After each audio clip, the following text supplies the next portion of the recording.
Well, we find ourselves here on a chilly April evening, and here we are looking at the beautiful St. Lawrence River. Now, we are right at Ogdensburg, New York, and we are looking out here, and this is the United States here. That's Canada over there.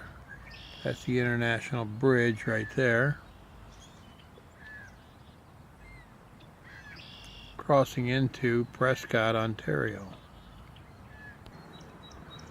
Now this here is the mouth of the Oswegatchie River, which is right there. You can see the bridge going up to the dam, and this is where I spent my high school years fishing and goofing around here. Ogdensburg here in front of us, Oswegatchie River coming into the St. Lawrence River right at the Canadian border. But the critical point that we are standing on was important because the French colonized the St. Lawrence River originally, and the British were trying to establish forts here. We'll see a fort in a minute. This was critical because of the union of the two rivers. The Iroquois were very strong here, more than 3,000 strong right here at this point. And you can see across the way, that is Prescott, Ontario, over there. And here is an old lighthouse we used to hang around in when we were kids, right on the beautiful St. Lawrence. You see the river in behind it. But it's now occupied by someone, but still here, and it was it's the original St. Lawrence Seaway right here. So that lighthouse back before they dredged the seaway out was very critical to show the ships where the shallows were. So, like I was explaining to you, we are here at Ogdensburg, New York, and this is right at the very top of New York State, and you can see Canada. Here's the Canadian line where it comes across. The reservation is right here, the reservation I came from. So we are right at a very critical point. Now this guards Lake Ontario, which is down here, and Oswegatchie River would come off into the Adirondack Mountains. So very, very critical, this location, because you could guard the entire waterway from this point. So here is a historical plaque of the Oswegatchie, pronounced Oswegatchie, and Oswegatchie is the crossroads, both cultural and economic crossroads of the northern section of New York State and coming down from Canada as a trading ground. A strategic partnership.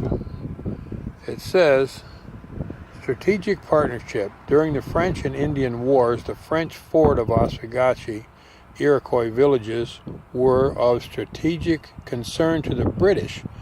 By 1754, now this is before the War of Independence, more than half of the Onondagas had moved to the Iroquois village near Fort de la Presentation. And that's where we're standing right now.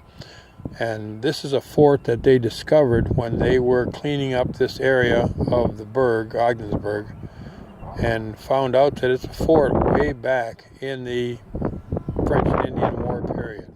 Oswegatchie Iroquois also maintained strategic trading relationships with the Palatine German settlers living in their south in German Flats, Herkimer, New York, which is down more central New York, and the British feared that they might use the Germans as a supply source in their war against them. Now this is a picture, I like this picture. This is a picture of an Iroquois village. There's the St. Lawrence River to the right, but you can see the longhouses here. And this village is depicted from drawings that they took from monks that had passed through. So they knew pretty much exactly what they looked like. I'll give you a little bit closer look at it. Here's where they're growing crops, raising animals. These are longhouses. Now they're vertical sapling trees bent over to the top, and they would put oiled hides on the top and bark along the sides. The oil on the top to keep the water out, of course. And you can see they were fishermen and farmers. And here's the children playing lacrosse in the sand, and that's an Iroquois game. In 1751, approximately 3,000 Iroquois lived in a village on both sides of the Oswegatchie River. So that's here and to our right where we are now. In the small islands between, with most of the influential families living in the 3 villages neighboring the fort. Together the homes numbered nearly 50 longhouses, each between 60 and 80 foot long, and the housing 3 to 4 families. Now here is also a map drawn, and this of course is the Oswegatchie River coming into the mighty St. Lawrence River.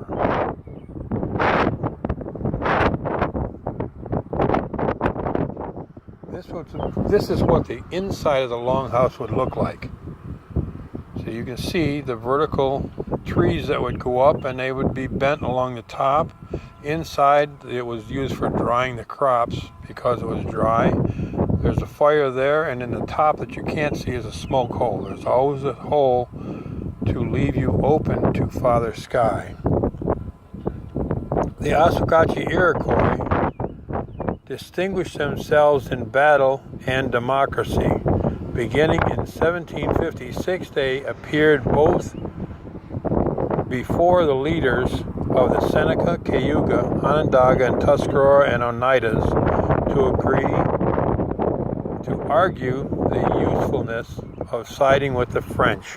And of course, Iroquois was colonized by the French originally. Here we see a picture of Fort La Presentation and the Iroquois settlement. And it says, this 1760 drawing shows Fort de la Presentation and some of the buildings of the Iroquois villages during the skirmish between the British and the French on the river shortly after Fort was abandoned. Now I keep talking to you about Fort de la Presentation, and as they're digging up this area to clear the land because it was just gone to ruins, they came upon this foundation. You see it out here, and it runs right along there. And when they did historians did the study of this area, they found that this was originally part of one of the buildings and the structures to Fort de Presentation. So, as I showed you that square, this is what they believe they found as part of the foundation.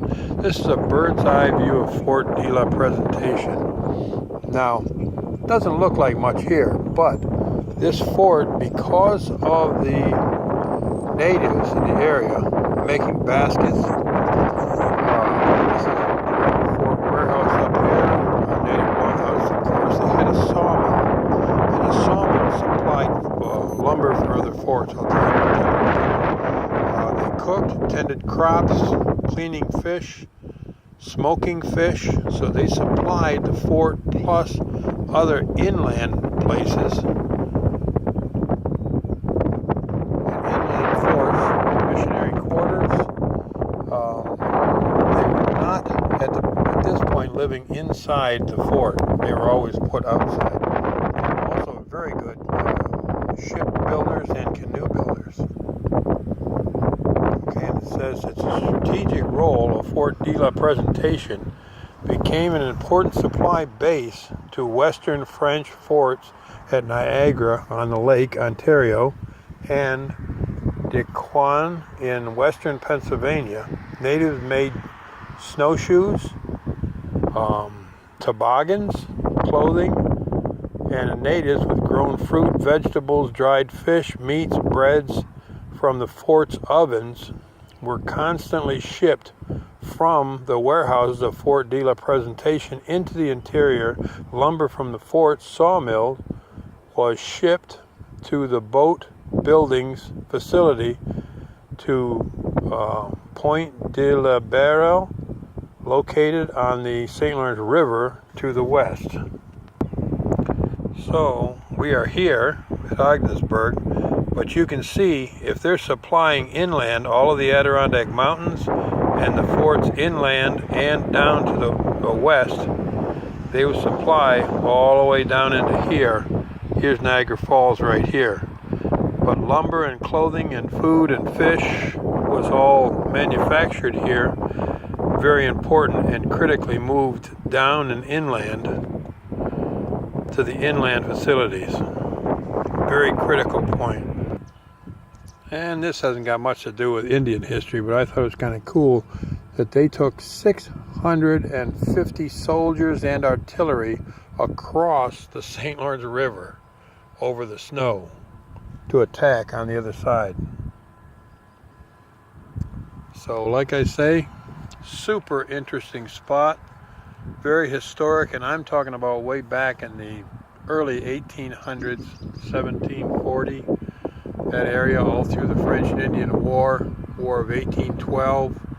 All this area was very critical and at a critical point. Ogdensburg, of course, off here, and that's where I graduated high school too. But more to come, film at 11 here from Ogdensburg, New York, freezing our little behinds off in mid-April.